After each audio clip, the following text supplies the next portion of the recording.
जय माता जी। राम राम सीताराम।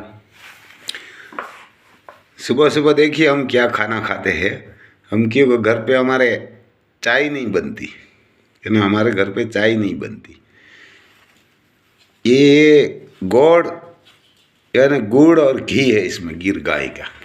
ये सुरमा बनाते हैं, सुरमा ही बोलते हैं हमारे इधर। यानी कि ये सुरमा है, इसमें गोड़ डाला हुआ है, देसी गोड़ आता है वो, और घी है। वही खाते हैं सुबह सुबह हम। हमारे घर पे चाय नहीं बनती, चाय नहीं बनती, वेफर नहीं, ठंडा नहीं, कुछ भी नहीं।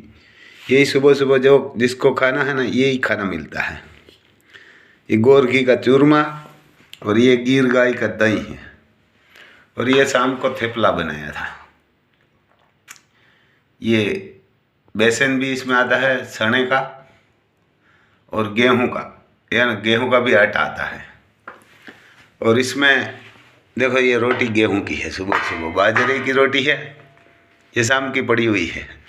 और ये गेहूं की रोटी है, सुबह सुबह बनाई हुई है। गेहूं की रोटी क्यों, आप गर्म ही खा सकते हैं, ठंडा नहीं खा सकते। और इसमें ये गाय की छाछ है, आप भी देख सकते हैं, ये ताज़ी बनी हुई है छाछ है। और सुबह सुबह ऐसा खाना मिलता है। और इसमें ये कांदा है, हरा कांदा है। सुबह यानी सुबह सुबह इतना खाना मिलता है तो कौन होटल में जाएगा? कोई नहीं जाएगा। होटल का खाना थोड़ा बढ़िया रहता है, यही बढ़िया रहता है। इसमें गुड़ है, घी है, और गेहूं की रोटी का चूरमा है, बाजरे की रोटी का भी चूरमा होता है। तो ऐसा है भाई साहब, यानी कि ऐसा है। दही है, कंदा है, इसमें नमक है, स्वाद अनुसार इसमें नमक डाल सकते हैं, किसमें? दही के साथ। और ये थेपला बोलते हैं मेथी वाला, इसमें लहसुन डालते हैं, मेथी डालते हैं, कोई गरम मसाला होता है थोड़ा मोटा डालते हैं, ज़्यादा कुछ नहीं डालते। तो ये हमारा सुबह से ये रूटीन हमेशा का ही है। ये गोड़ घी वाला तो हमेशा तो रहता ही है। इसमें कोई शाम वाली थोड़ी मोटी सब्जी होती है तो वो भी रह जाती है। आज तो क्योंकि शाम को सब्जी नहीं बनाया था, क्योंकि शाम को सब्जी बनाया ही नहीं था, क्योंकि ये थेपला बनाते हैं तब हमारे इधर सब्जी नहीं बनाते। दही और ये कांदा और ये ही खाना है, दूसरा कुछ नहीं। ये किसान का है, यानी कि ये कभी बीमार भी नहीं होता है। हमारे घर में कभी किसी को बाटला की ज़रूरत नहीं पड़ती, डॉक्टर की हॉस्पिटल जाने के लिए रुकना नहीं पड़ता। तो ऐसा ही खाना चाहिए। और पानी पीने के लिए देखो, वो भी मैं आपको बताता हूँ। ये पित्तर अमर बोलते हैं इधर, ये पानी पीने के लिए रखा है भर के, इधर फिल्टर है, यहाँ से ये भर के रख देते हैं। और पानी पीने के लिए ये गिलास ही रखा है, क्योंकि इसमें जो ये पानी रहता है ना, शाम को इसमें भर देते हैं और सुबह पीते हैं, नाइट में पीते हैं, दिन में भी पीते हैं। ये जब खाली हो जाएगा तब इधर से पूरा भर लेते हैं। तो ऐसा ही पित्तर रखना चाहिए। पहले हमारे बाप दादा जो राजस्थान में रहते थे वही, और कहाँ मिट्टी का बर्तन चाहिए। और पानी तो इसमें ही, तांबा और पित्तर ऐसा बोलते हैं हमारे, इसमें ही पानी तो रखना चाहिए। ये अमृत समान हो जाता है। तो ऐसा है, वरना कैसा है। ये लाइट भी है, इधर नहीं है, बना दे तो है। ये लकड़ी पे सब्जी और रोटी, ये लाइट का चूल्हा है। और इधर ये गैस है, यानी गैस वाला है, कि ज़रूरत पड़ेगी तो ये भी चालू कर लेते हैं। देखो यहाँ गैस है, यानी ये भी ज़्यादातर तो लकड़ी और गाय का गोबर से कंडा बन के आते हैं, हमारे इधर साना बोलते हैं, उसी से ही बनाते हैं।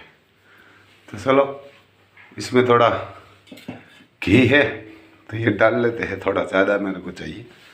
जब घी डालेंगे गिर गाय का तो मैं खाना खा लेता हूँ, ऐसा है।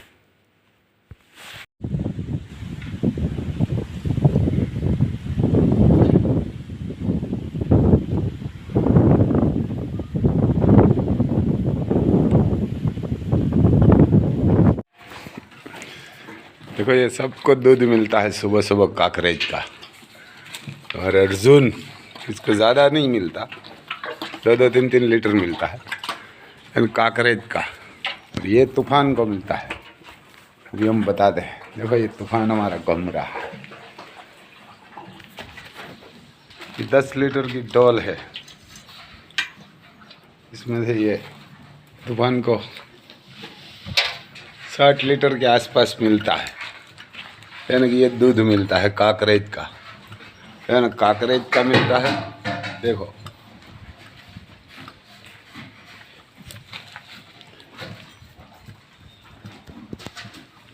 ये सुबह सुबह 7 बजा है, यानी सुबह सुबह 7 बजा है, तो ये दूध इसको मिलता है सुबह सुबह 7 बजे 60 लीटर के आसपास। और भी थोड़ा बसा है तो मिला है।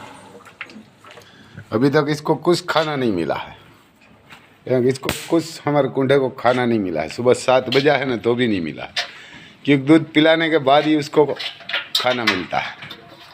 जो पहला खाना खा लेते हैं ना तो दूध यार ना कि दूध ज़्यादा हो जाता है, क्योंकि दूध तो कितना भी होगा पी लेता है तो बहुत हट्टा कटा हो जाएगा।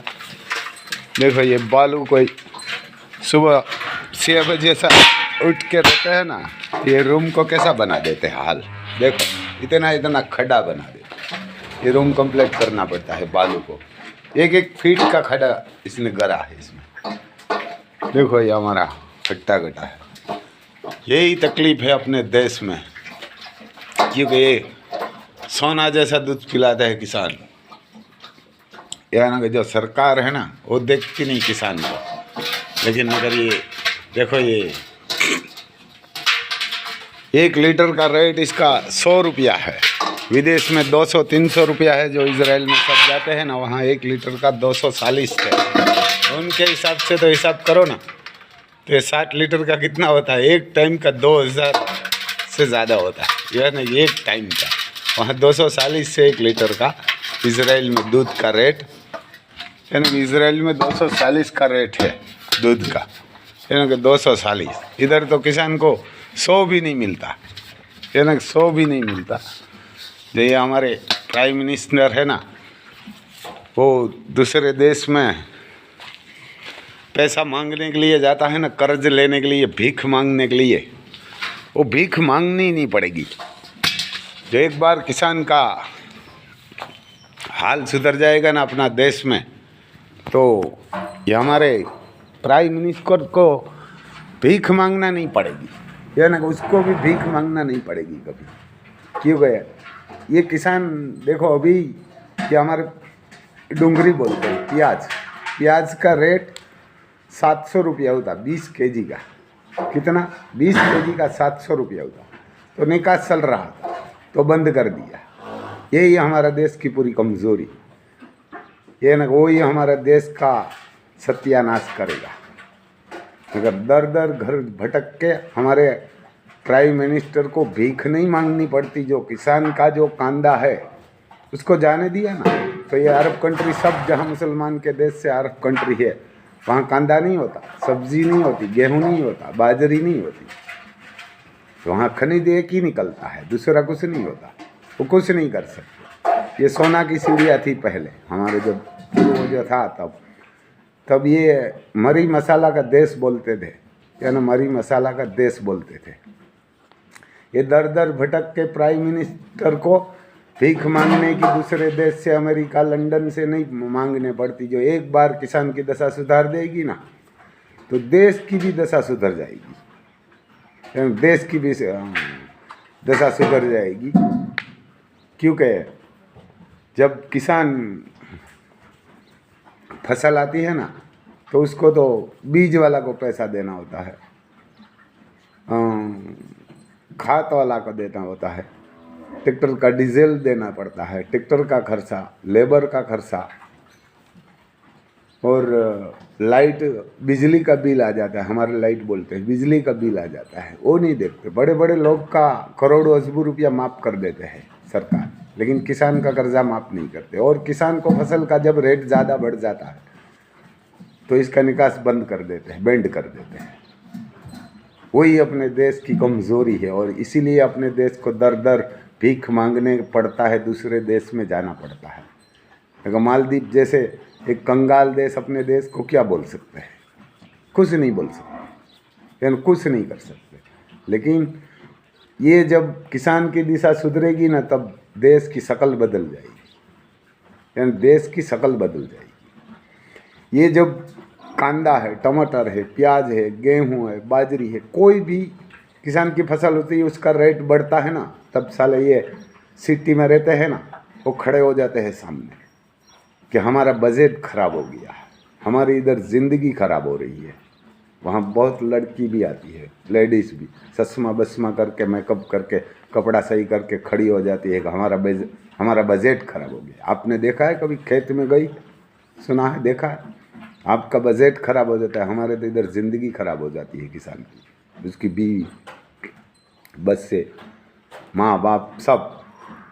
जब किसान की फसल आती है ना तो सबका देना पड़ता है। उसको भी, उसका लड़की को पढ़ाना है, विदेश में भी पढ़ाना है। जैसे आप पढ़ाते हैं ना, आप विदेश में पढ़ाते हैं, हमारा पैसा, हमारा टैक्स है। और जब हमारी फसल का रेट जब देना पड़ता है ना तो बेंड कर देते हैं ज़्यादा। आप सब्जी, आप ठीक है कि प्याज का रेट बढ़ गया है तो आप प्याज मत खाओ ना, दूसरी सब्जी खाए। कहाँ सब्जी की कमी है? बहुत सब्जी है। और छोड़ देना प्याज बढ़ गई तो। प्याज का 700-1000 रुपया एक 20 kg का आता है ना, तो हर किसान सब्जी प्याज लगाएगा और करोड़ों का मालिक बना देती है प्याज, और देश को भी सोना की सीढ़ियाँ बना देती है। लेकिन ये देश कभी सोने की सीढ़ियाँ बनने नहीं देने गए। ये मत भी मांगना नहीं पड़ेगा। कोई भी प्राइम मिनिस्टर होगा ना, बड़ा प्रधान, उसको मत की भीख मांगने नहीं पड़ती, जो किसानों की शकल सुधार देगा। क्योंकि अपने देश में 70% गांव में रहते हैं, किसानी है। 70% उसके साथ लेबर जुड़ा हुआ है, किसान जुड़ा हुआ है। तो आज ये दशा नहीं आती किसान को दूसरे देश में जाना। हम इधर कितना रेट देते हैं, ये लेबर को 10,000 एक मंथ का देते हैं, 10,000, 10,500 के आसपास एक मंथ का पगार देते हैं। तो ये सब जो इजराइल बाहर जा रहा है वहाँ कितना दे रहा है? 5,000, हमारे से भी कम देता है। तो हमारा इनकम मनी इतना गिरा दिया है इसने, राजकारणियों ने। 70 साल कांग्रेस ने मार मार के किसानों को खाया, अभी भाजपा खा रही। मैं तो यही बोलता हूँ, जो नरेंद्र मोदी साहब है वो किसानों का नहीं देखेगा ना दर्द, तो ये इंडिया कभी आगे नहीं आएगा, हिंदुस्तान का नाम नहीं पड़ेगा। किसान का दशा सुधरेगी ना तो देश की भी सुधर जाएगी। आप निकास करो, जो भी फसल आती है किसान, उसकी कोई भी होगी, उसको आप निकास करेगा ना तो ही किसान, आपको भी पैसा मिलता है, गवर्नमेंट को। ऐसा नहीं है कि किसान की फसल बाहर जाती है तो गवर्नमेंट को कोई फायदा नहीं है। फायदा ये, उसको भी टैक्स मिलता है, लेकिन वो करना नहीं है किसी को। ये किसान नहीं देखता जो 130 करोड़ किसान है। मैं तो वही बोलता हूँ, 130 करोड़ किसान है, उसमें खाली 20 करोड़ ही पैसा वाला तो होगा ना, 10 करोड़, ये ना कि एक का 140 करोड़ है, उसमें से 130 करोड़ ही गरीब है, 10 करोड़ ही पैसा वाला होगा। तो ये किसान की दशा सुधरेगी तो देश की भी सुधरेगी। तो ऐसा है भाई साहब, इसको थोड़ा सब्सक्राइब करना और शेयर करना।